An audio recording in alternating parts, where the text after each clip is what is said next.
So hi, I'm Chip Ford here at McMinnville High School, and I teach fabrication. And I'm here with, Karina Acevedo. and we're going to discuss what you're doing nowadays.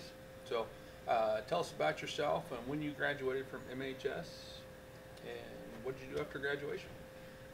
So I graduated in 2008, almost 10 years ago. It's a long time. I've actually done a lot of different things, and anywhere from working in a doctor's office to a correctional facility to here. I've worked here, and now I am an apprentice to be an electrician. Okay. So, apparently you probably didn't know what you wanted to do in high school, did you? No idea. Couldn't tell you. Actually, I thought about being a teacher once, but other than that, I had no idea. So you did mention that you worked for McMinnville School District in 2016-17. How'd you get interested in that? I was working in a correctional facility, and it wasn't for me. And I had kind of thought about, doing something in the school. Like, I've always been super involved with the school, and I got the opportunity to do that, and I enjoyed my time here. But I felt that there was more. I could do more, and I didn't know if it was to be a teacher or I didn't know. So when it comes to summers, you have summers off, and I didn't know what I wanted to do, so I got into this pre-apprenticeship program, and it kind of led me to this apprenticeship. Okay, so now that you're doing the pre-apprenticeship program, what is an apprenticeship program? So you do on-the-job training, and you go to school at the same time. Right now, currently I'm going to school 1 day a week and working 4 days a week. I go to school on Fridays, and I'm going to do that for 3 months, and then I'll take a few months off, and then I'll go back so I'll take a few months off, and I'll work for those few months, 5 days a week, and then in a few months I'll go back to school for 1 day a week. So it's kind of one of those things. How'd you hear about the apprenticeship program? So, funny thing is, last year I went on this career fair with the high school as a chaperone, and I stopped by the electrical area, and I got a flyer for a pre-apprenticeship program.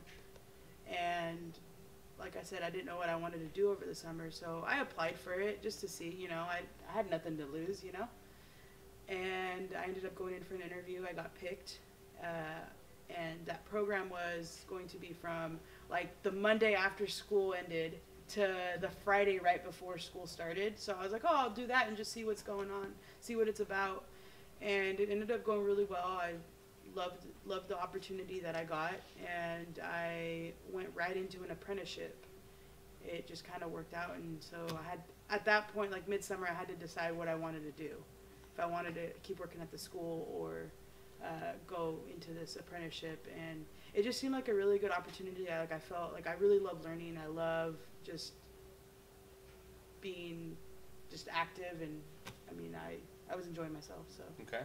I decided to stick with it. So looking back 10 years ago, you're in high school, what was probably the most important things that helped you out to be qualified for an apprenticeship program while taking some classes at Mac High?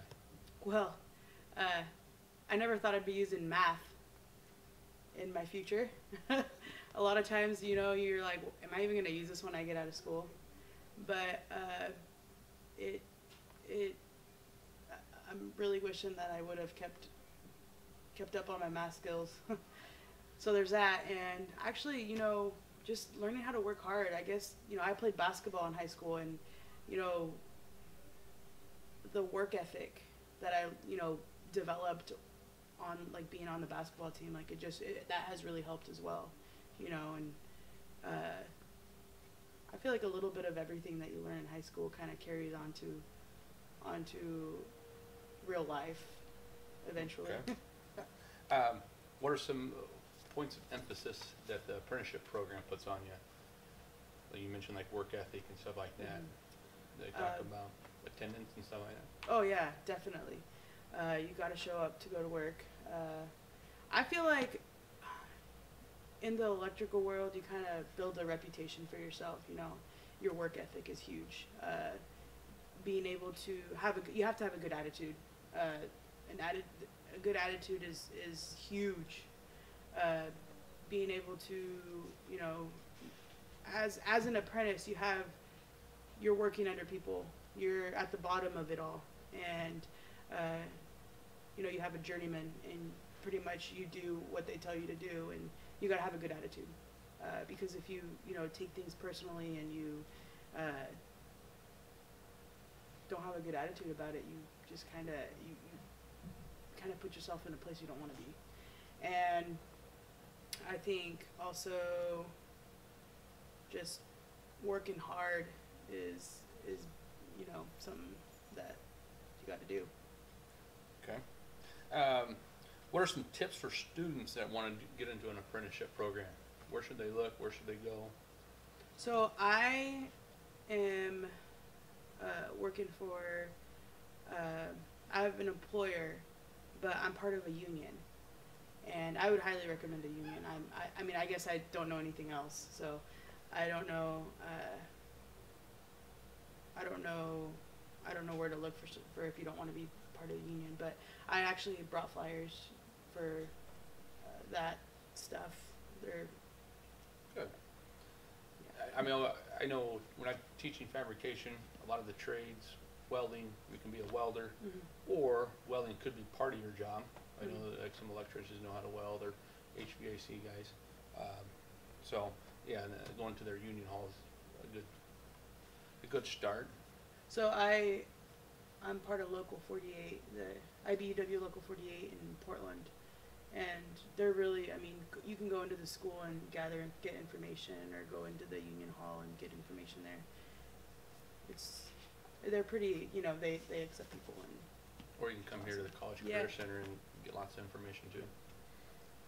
So, do you see a bright future with the apprenticeship program, and now you're doing electrical? Yes, I really do. Actually, there's a lot of work, and there's a lot of need for electricians.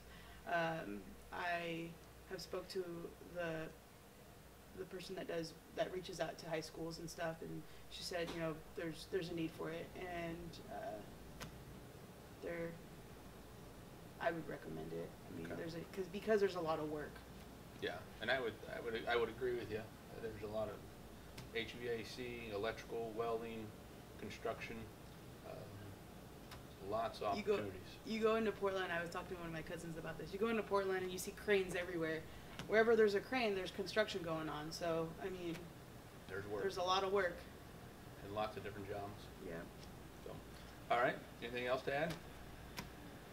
All right. It's good to see you. You see too.